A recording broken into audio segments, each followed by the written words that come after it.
Am I on? Hello? Am I on? Oh my God. Um, I'm hoping I'm on. I sort of screwed this up, I think, because that's what I do. Hello, good to be back. I'm in a doing this with video, probably just for today, because I don't want to have you guys looking at me. It's, you know, I don't know. It means I gotta get dressed. Um, but here I am for what it's worth. It's a little odd. I'm not hearing myself through the headphones. I cannot take calls yet. We're just wanted to get up, get on so that I could be with you because this has been awful. Thank you all so much for sticking with me. Thanks especially to those of you who have helped me. Oh, usually I put this on the other side. That's why. Hang on. Uh-oh. No, I don't. There, I think. Oh, I'm so mixed up. Anyway, some of you really came through.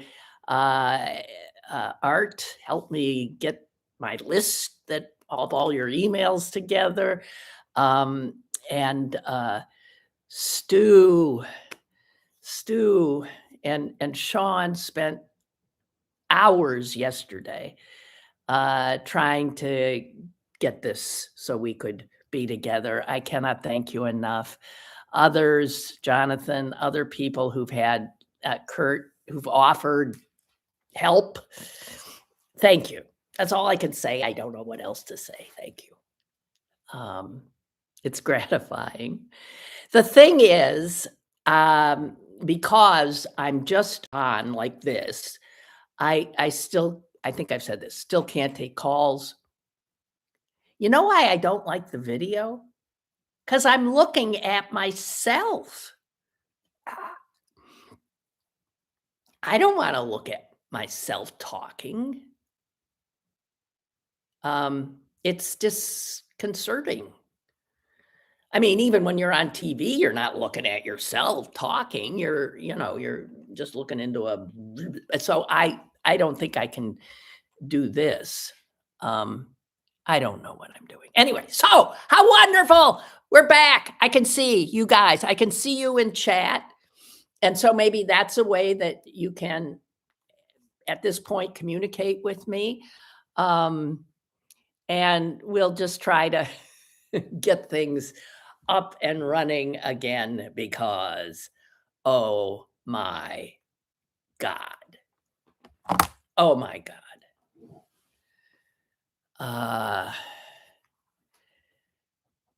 You can't make it up. It is true. I mean, I don't know how many everybody all over the world is saying the same stuff, like if you were to have written a movie about some insane lunatic who somehow gained control of the most powerful nation on earth, and you couldn't make up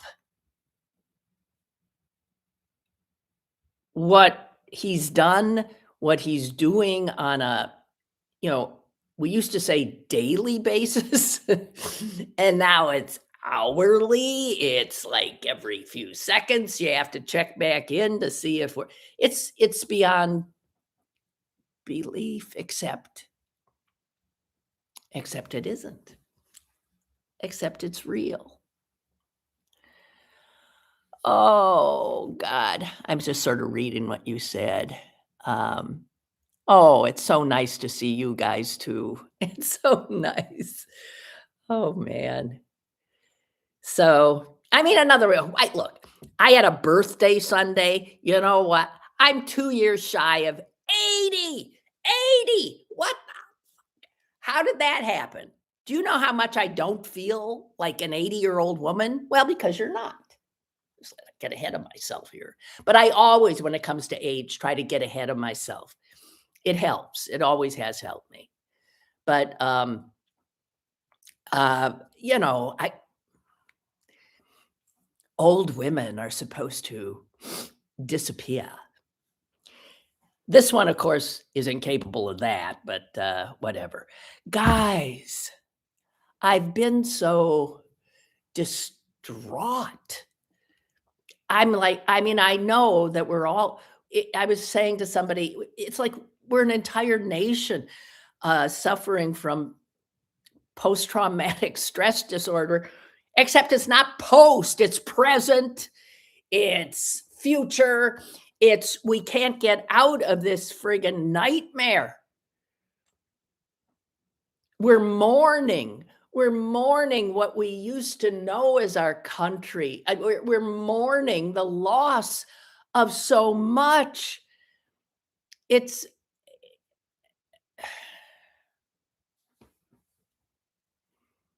it really is beyond belief. You know, there are those who take such a totally dark view. I tend to be one of them. I can't help it. I am by nature pessimistic. I can't give up all hope because to do so would be unbearable. But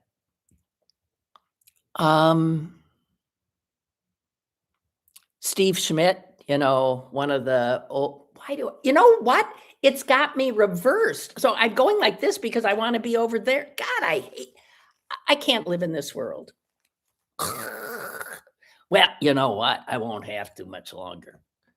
Steve Schmidt, the Never Trumper guy, I saw something he said, and it's very dark, but I'm not sure he's incorrect. I'll just share the dark view with you right now. He said, "The road ahead," God damn it, the road ahead will be brutal. The simple truth is that the era of American greatness has come to an end. And it's come to an end with an act of national suicide. And that's how I see it too. We did this to ourselves. We did it to ourselves. It's unbelievable. And the fact that we did it, that the American people put this, you know what, I'm looking at myself, I can't swear as much. Put this fucking lunatic back in power after they'd had 4 years to see how corrupt, how venal, how evil, how empty, soulless, cruel, sadistic he is. And they put him back. All those people who did that are still here. Some of them, we understand, have buyer's remorse. Well, great.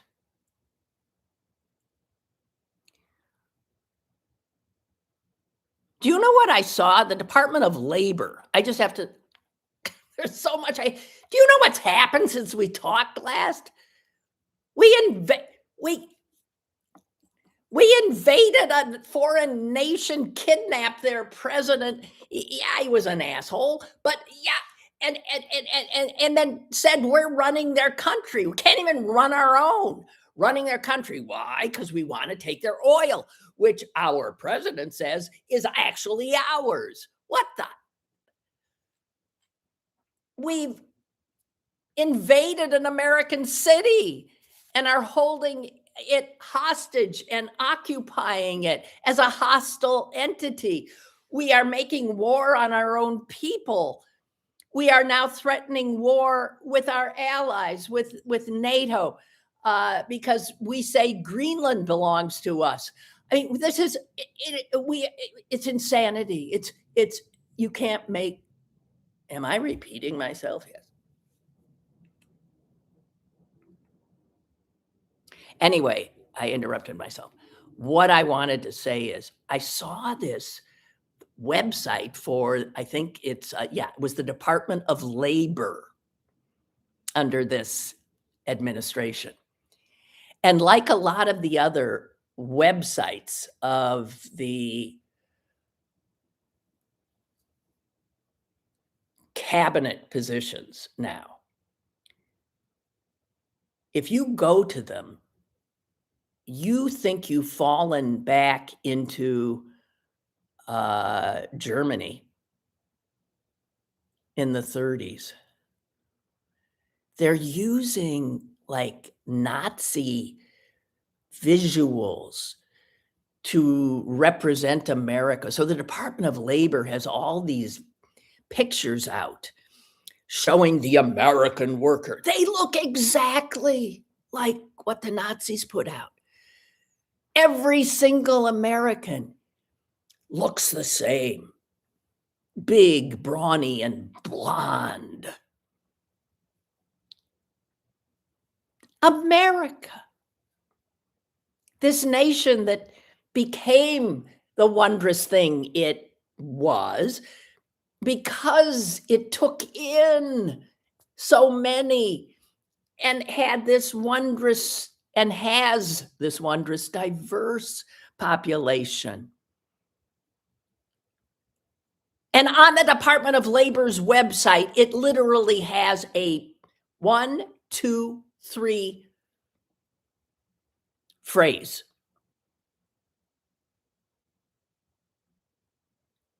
That I'd heard before, I thought. Sounded real familiar. Department of Labor, it says, one homeland, period. One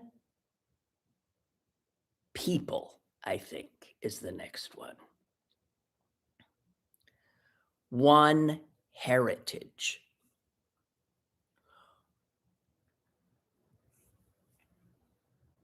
The Nazis had a similar slogan. I don't speak German, but it sounds exactly the same. Ein Volk, one people. Ein Volk, ein Reich, ein Führer.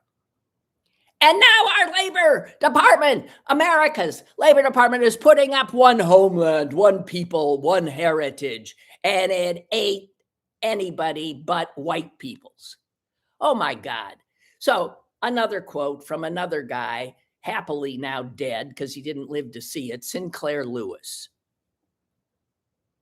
who presciently said, when fascism comes to America, it will come wrapped in the flag and carrying a cross.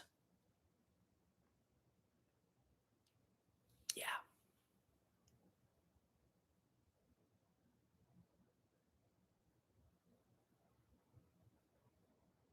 I don't know, guys.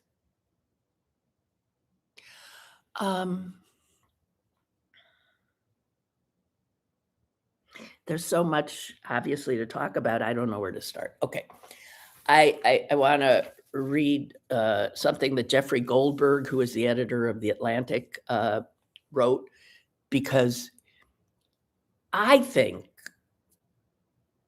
with all the horror that Donald Trump and his minions have unleashed,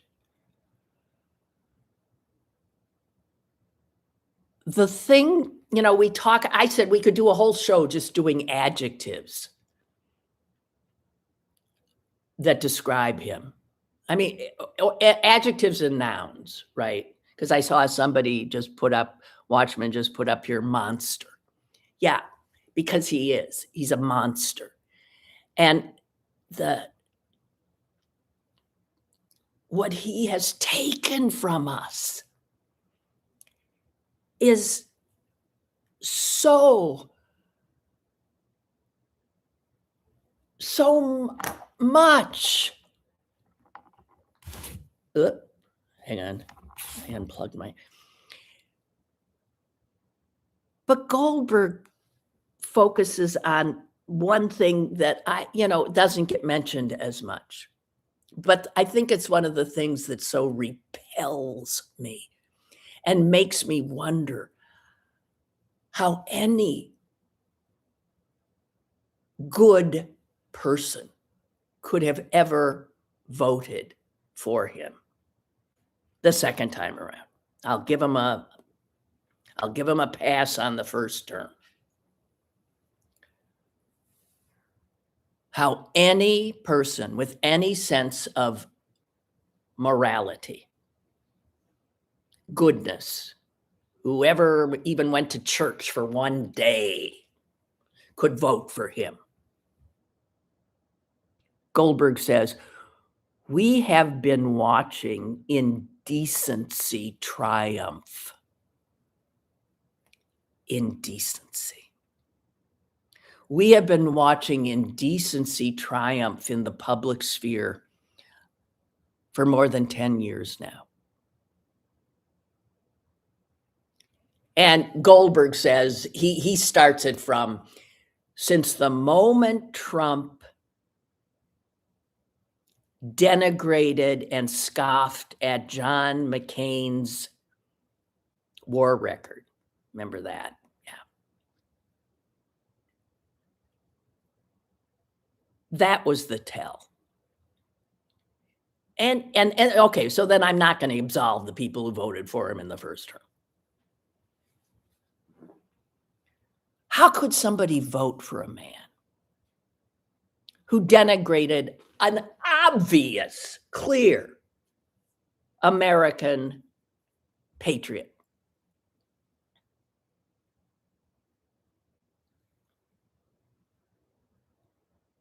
Goldberg says, for reasons that are quite possibly too unbearable to contemplate, a large group of American voters was not repulsed by that slander.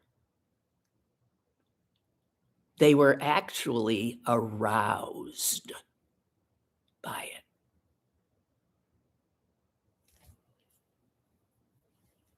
And our politics have not been the same since.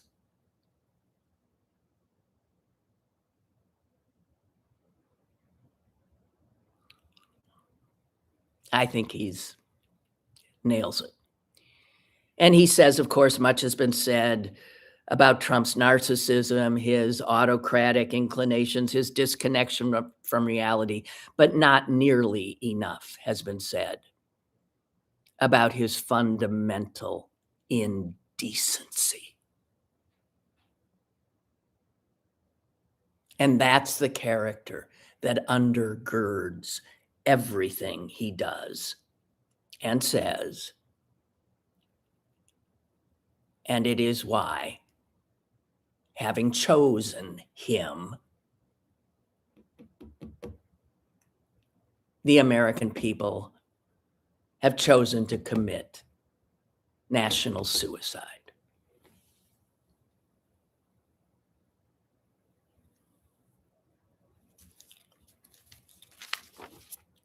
Goldberg ends with this little piece of advice. His term is just 1/4 over. So a piece of advice often attributed to Winston Churchill. When you're going through hell, keep going.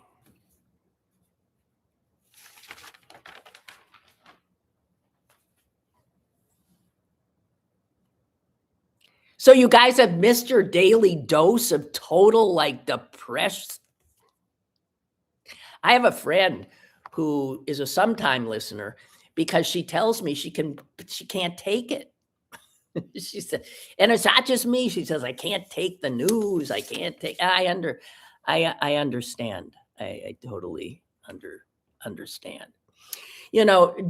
I just think Goldberg just nailed it there But another thing I read that reminds us, and I think this was in today's New York Times. There was an amazing, I wasn't, I don't know if it was in the print, but it was definitely in the,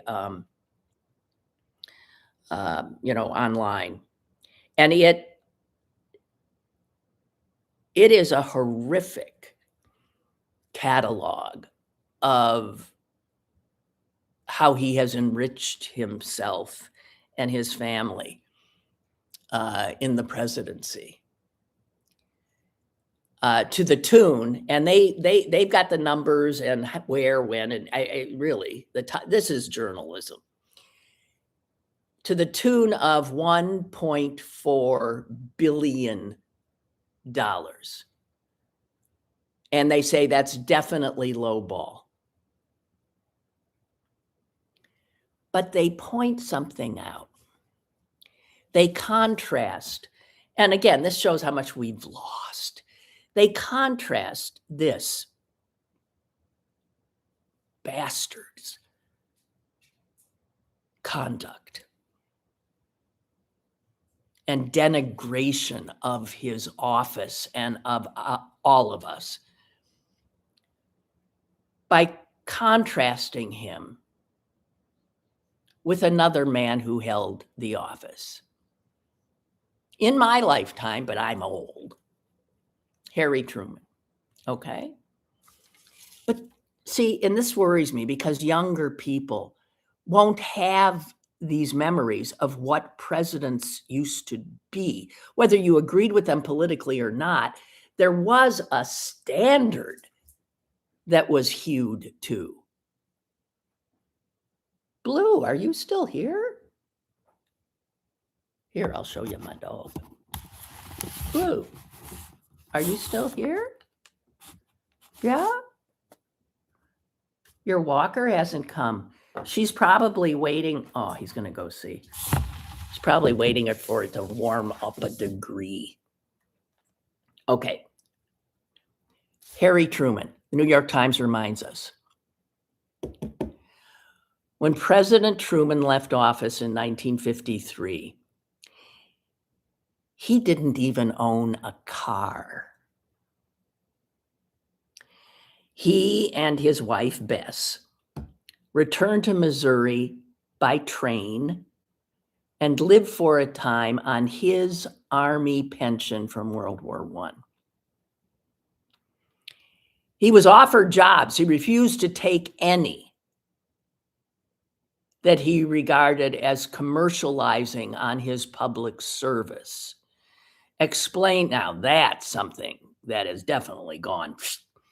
His public service, explaining, I knew, this is his quote, I knew that they were not interested in hiring Harry Truman, the person, me. What they wanted to hire was the former president of the United States. And other presidents since, even ones we admire, have not hewed to that highest standard.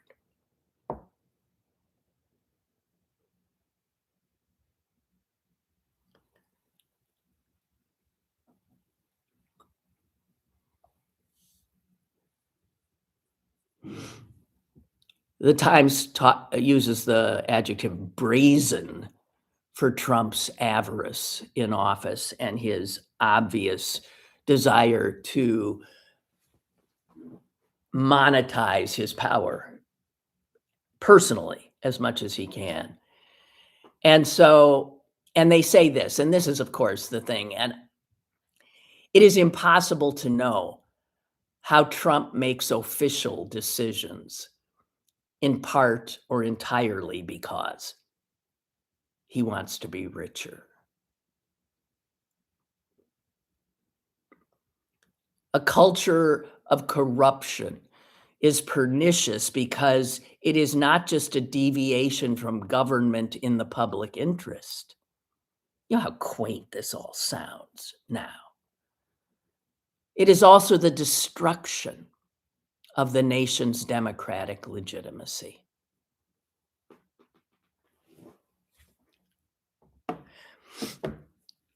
You know, I doubt that I'll ever live to see him get the justice he deserves. But boy, if there is any justice, he and his ilk, his cabinet, Bondi and Miller and Nome, and all of them will be tried for innumerable crimes, high crimes.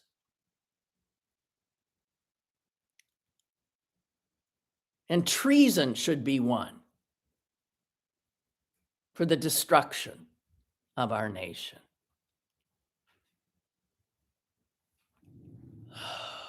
I'm sorry. I'm not saying anything you don't know. I did read something funny. Ha ha ha. Somebody put on I don't know where I saw it. She said, in regard to Greenland, going, threatening to literally go to war with our allies, who are now our enemies, because our allies are now the worst of the worst. They're China and Putin and those guys. And she was referring to that astonishing letter that Trump sent to the president of Norway. It's amazing how we're still capable of being astonished, right? Literally saying to him, hey, you didn't give me the Nobel Peace Prize, so I'm taking Greenland. And this woman pointed out the absurdity. That word doesn't quite do it.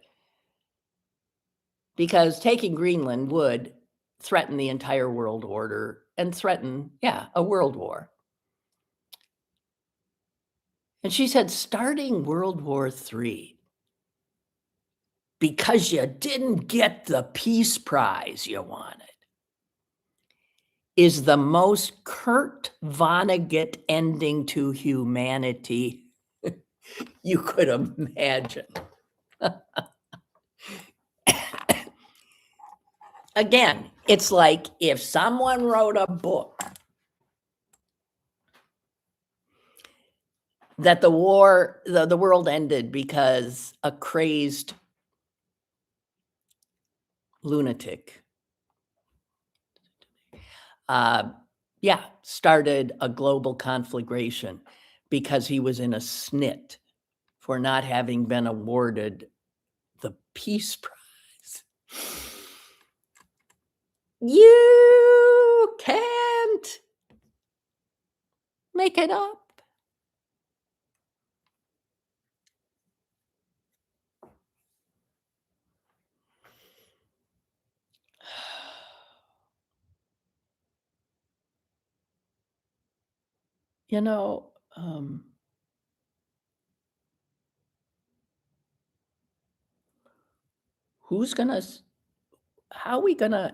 We can't do 3 years of this. We can't do 3 more years of this. It's quite obvious. So what's going to stop it? When do all of us step up?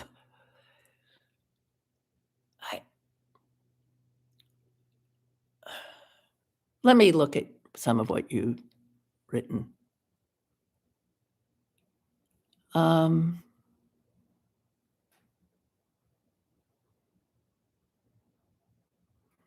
Lynn Cullen quote from January 4th, 2016. Oh God, this is Richard, who's been watching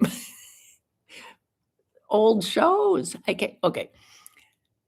This is a quote from, oh my God, 10 years ago. And I apparently said, let's try this year to have a little more fun than we did last year.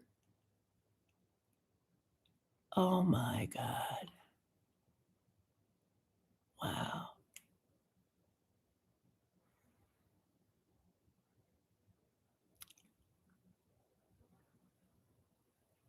Yeah, there's a movie coming out called Melania that, Amazon, Jeff Bezos paid Trump. Again, this is the grifting. It went directly into Trump's pocket. What was it?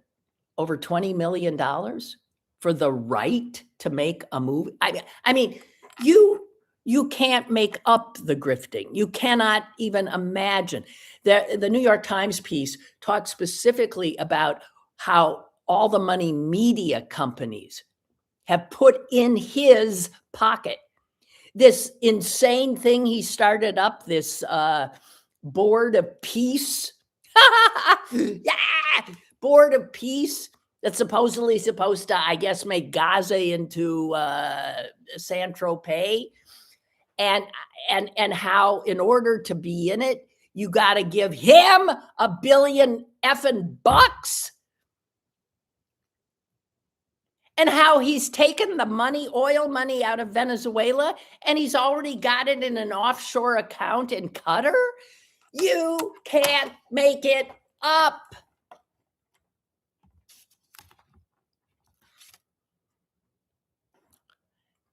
And our Supreme Court has said none of these things are crimes for which we can hold him accountable.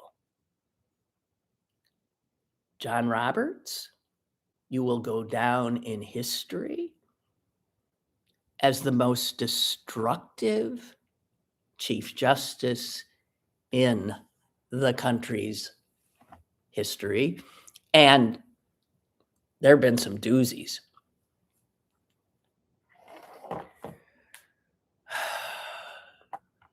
So,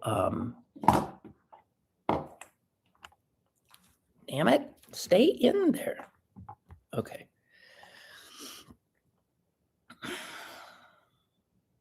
I don't know, guys. So who needs to stand up? Robert Reich had written something about,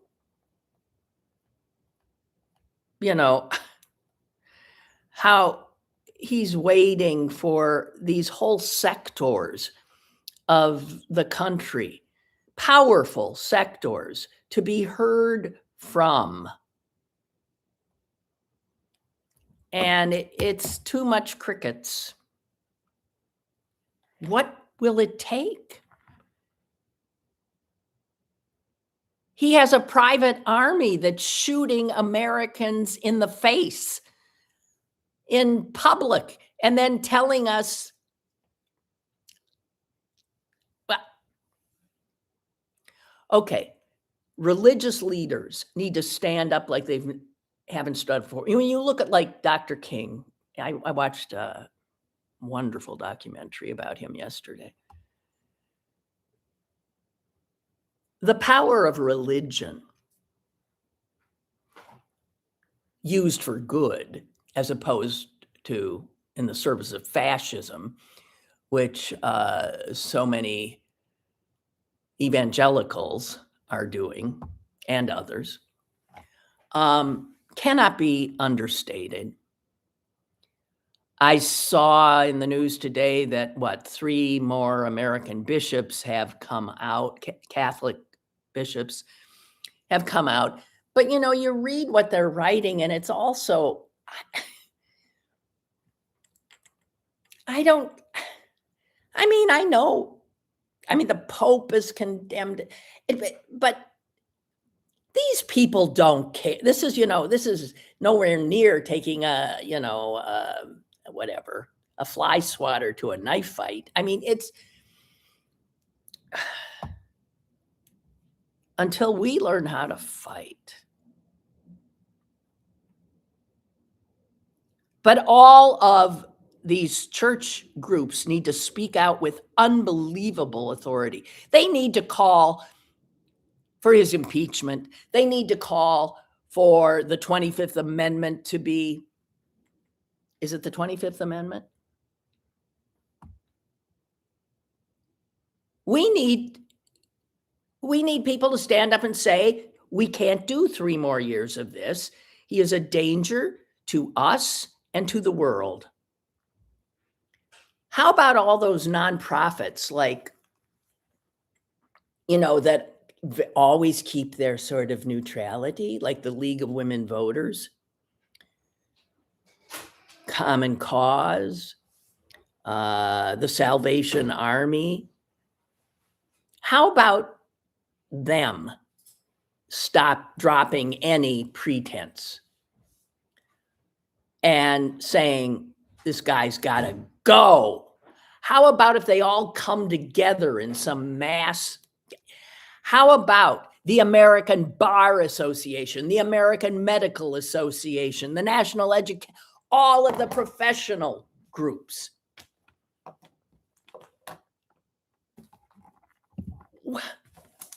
Where are they? Every labor union.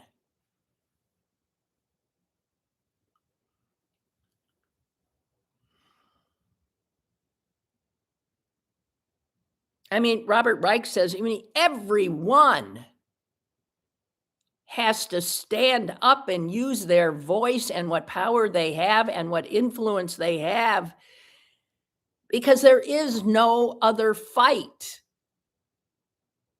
This is it. And we can't survive 3 more years.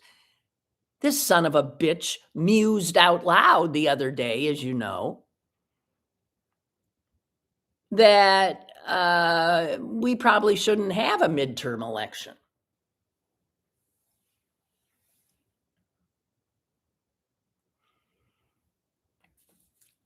He mused out loud that he regrets not impounding the voting machines after the 2020 election, the interim in between his loss and the January 6th insurrection. What more is it we're waiting for? I think what people are afraid of is getting killed.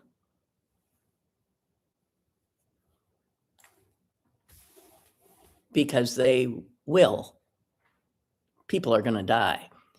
I don't think we realize that we're essentially in, or as close as you can get, to a civil war.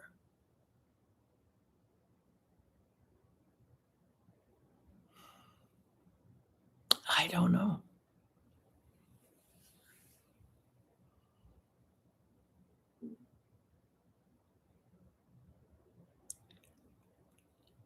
I don't know. The historian Stephen Beschloss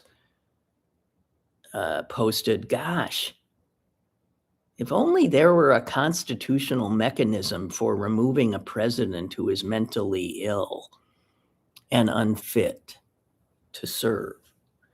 Well, you see, there is, but we're finding out that all of these checks and balances and things that we have are not up to taking on people who simply flout the law openly and who now have amassed so much power. I mean, and military power. This calling up of what? How many, these Alaskan I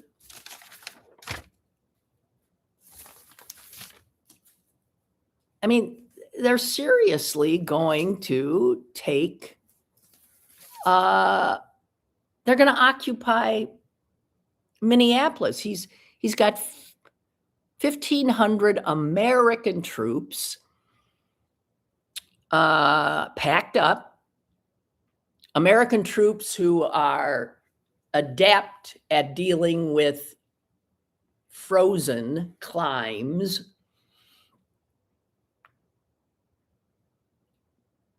to come to an American city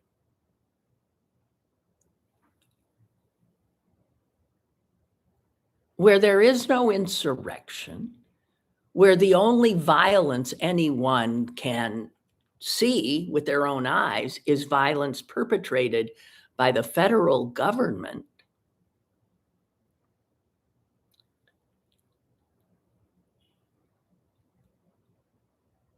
And we now have 2 infantry battalions with the 11th Airborne Division ready to go.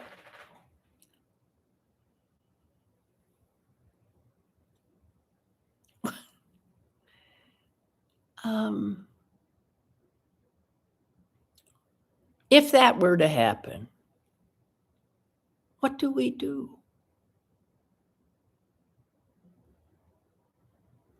Just sit in our houses and wring our hands?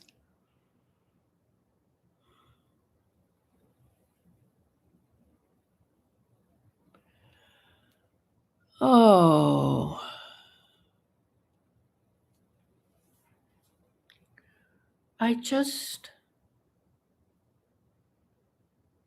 I don't know, guys.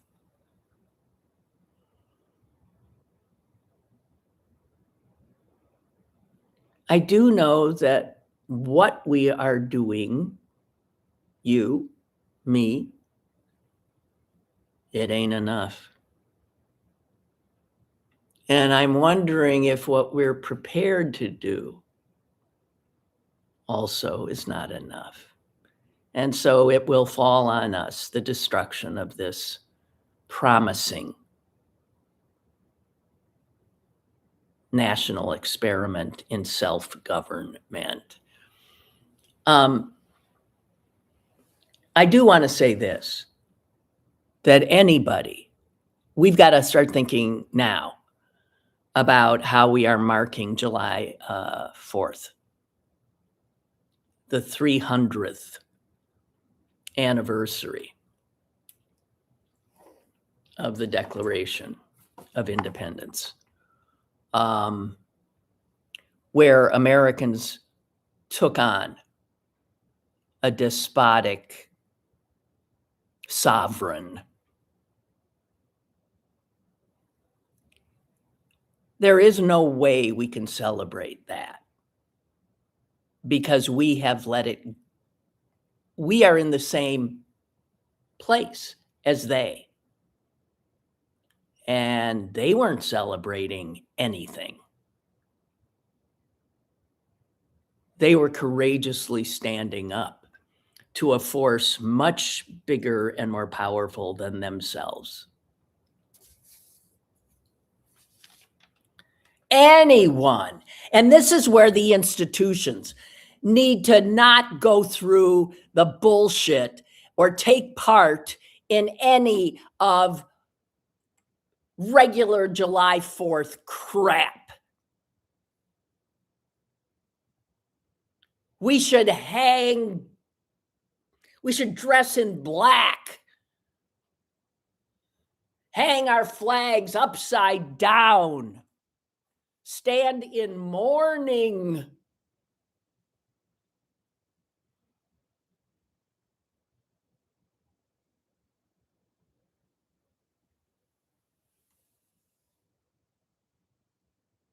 God almighty.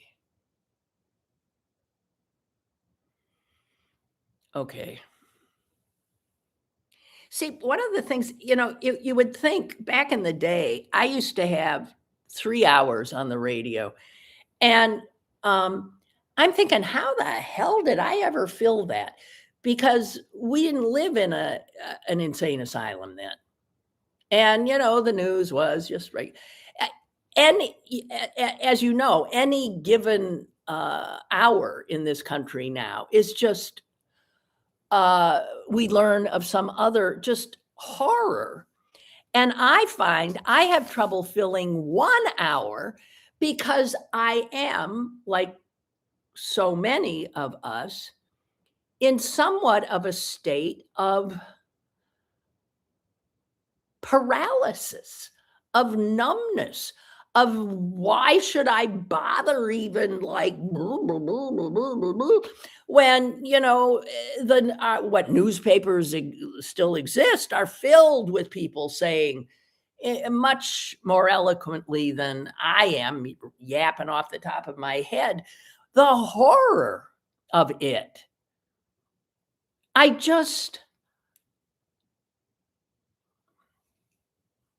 don't know.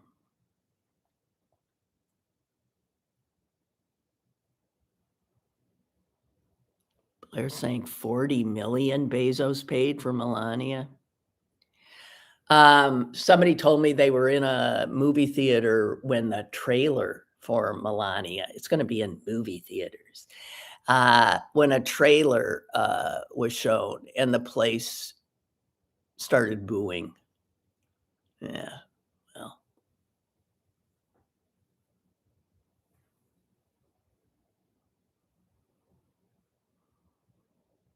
Where are, Barack Obama, Bill Clinton, and George W. Bush?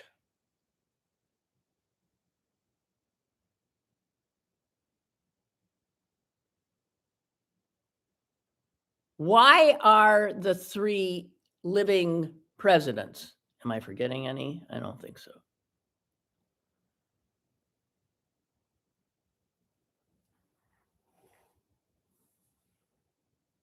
Not standing up.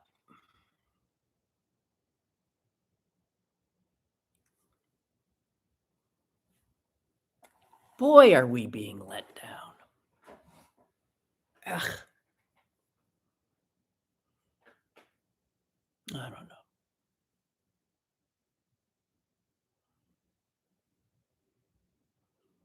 Which is why it's so obvious that we've just gotta stand up ourselves.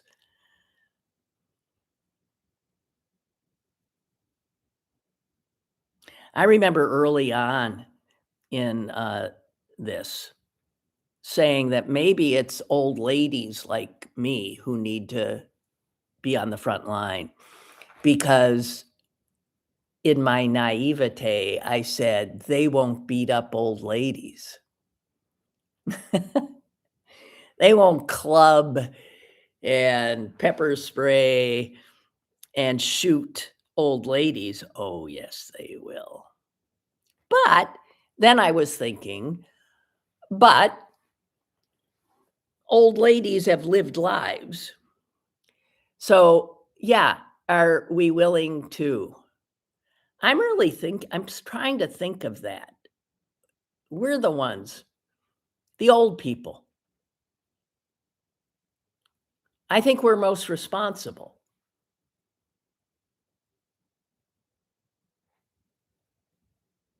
We're the ones who should, not our young people.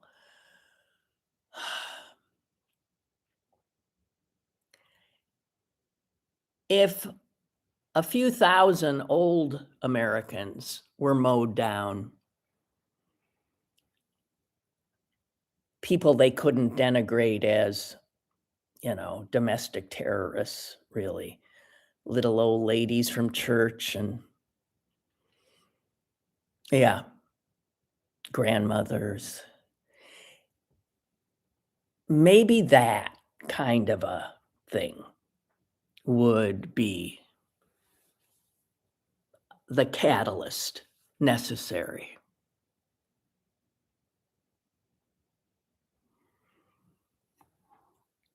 Because waiting for Chuck Schumer, waiting for our elected representatives they've already, not all, but almost all.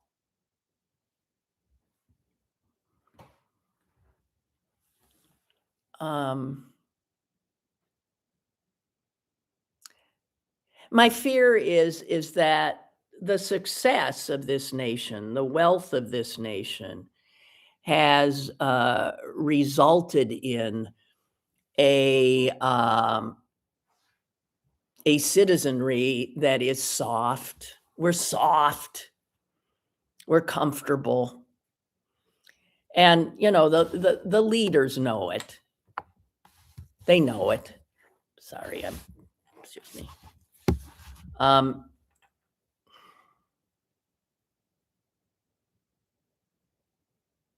maybe this is how it happens. You know, you can tell even from like immigrant generations, when the first generation of immigrants, they're so hardworking, so selfless, and they don't necessarily get the benefit of their sacrifice. But they do it for the next generation. And then the next generation, the first American-born generation, thrives, perhaps builds up some wealth. And then their children, that third generation, has all the benefits of that sacrifice and the accumulation of some wealth and they become maybe nice people, but soft, privileged.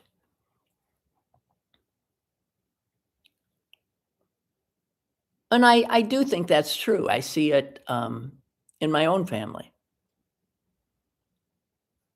From the immigrant generation, my grandparents, to my father's generation, to my generation, to the children. We can do 4 generations. Nice people,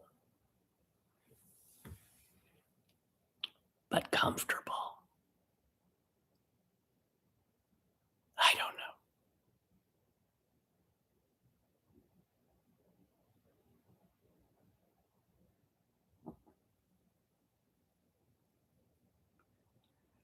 Rebecca writes, my husband is the hardest working man from Tunisia, first generation.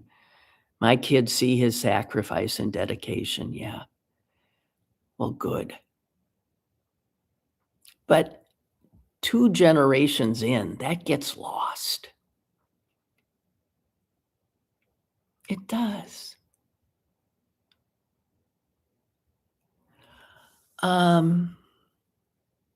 I don't know.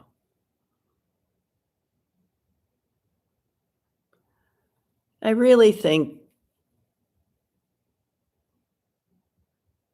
I just so worry. Anyway,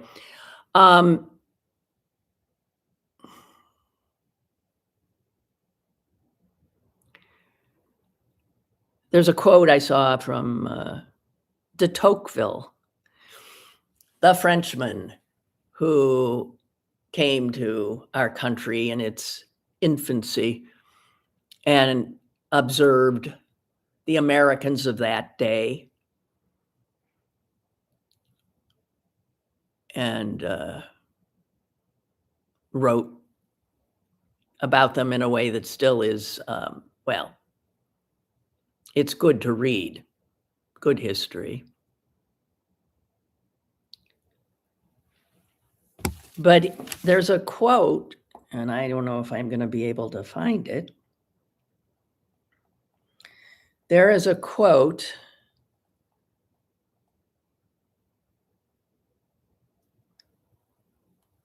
in Volume 2, Part 3, Chapter 12. He wrote a lot.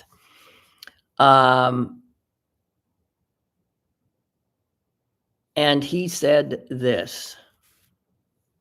This is, again, Alexis de Tocqueville. Now that I approach the end of this book, where I have shown so many considerable things done by Americans, if one asks me to what do I think one must principally attribute the singular prosperity and growing force of this people, I would answer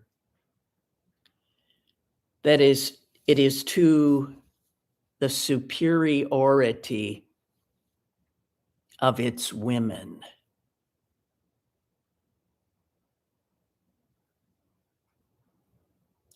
I found that fascinating because, of course, women in those times were not allowed to have power.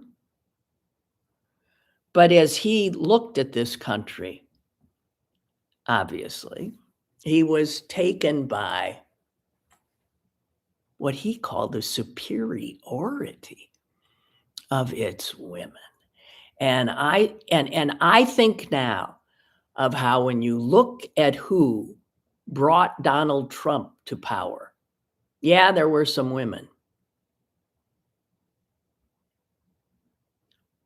But it's women who have saved us at the polls over and over again.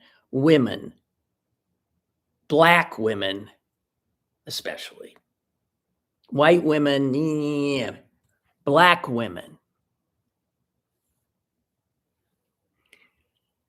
And maybe it's the women who are going to have to step up because the men, well, we can see it. Trump's got them. That's his base. I don't know. Richard says, are you willing to die to remove Donald Trump? I'm getting there. I mean, easy to say. Easy to say. But I've lived a long life, a good life. What if I thought that my, death? I mean, I don't have much time left. Why?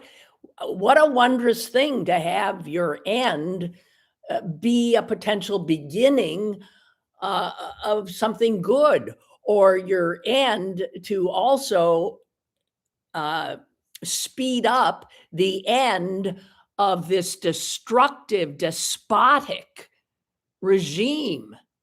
And if we are not willing to make that sacrifice, we don't deserve it. We don't. Simple as that. It's as simple as that.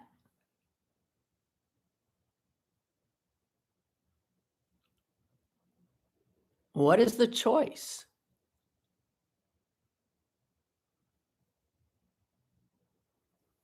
I don't know. So anyway, guys, because our time's almost up here. I don't know if I'm going to do this this video thing. It's watching myself is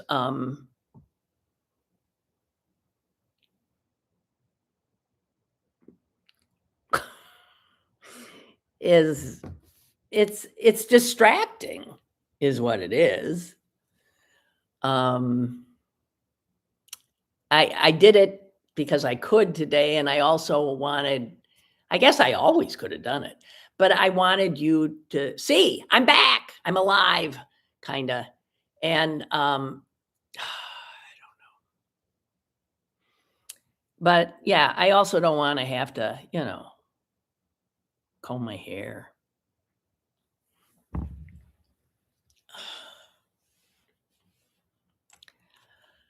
I know that, my the plasticity of my face probably adds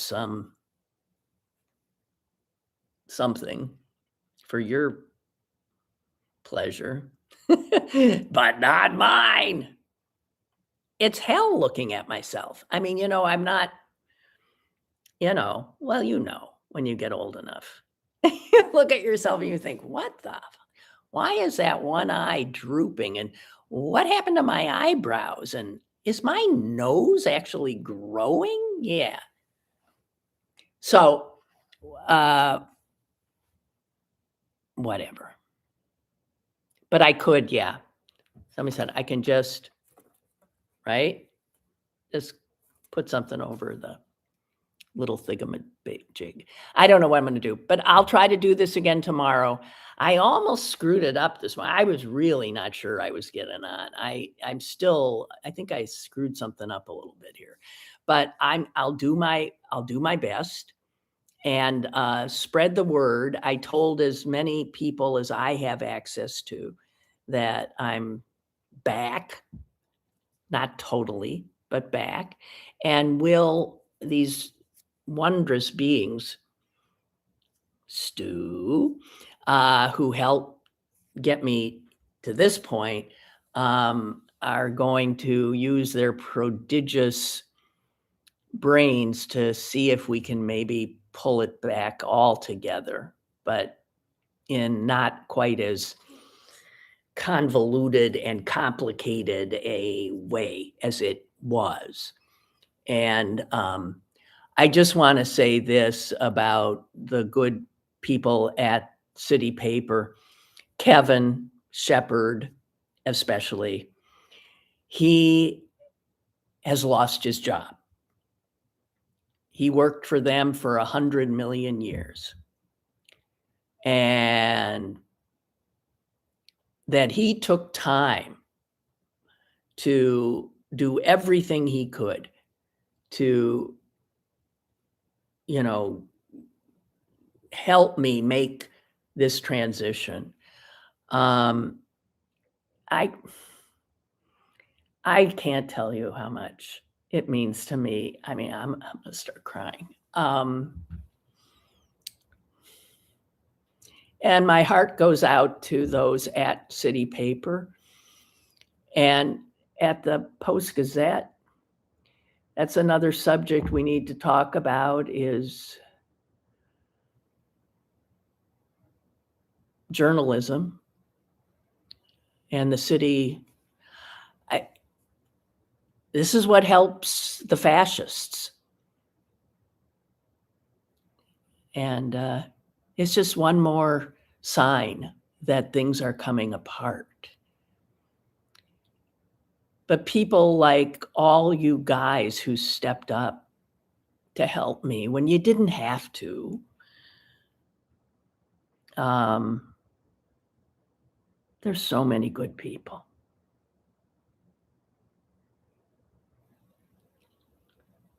We just need to learn how to fight.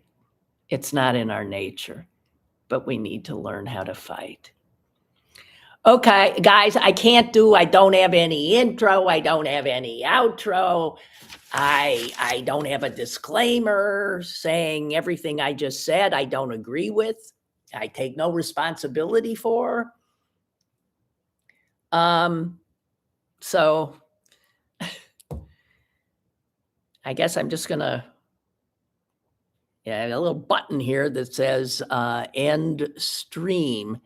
I'm afraid all your stuff's gonna go away then, so just let me see what you've written. Oh, it's so good to see your, God bless you. Cannot tell you how heartening it's been that you're in my corner. God bless you. Thank you. All right, I've gone 3 minutes over. I'm getting out. I intend to be here tomorrow, whether like this or not, I don't know.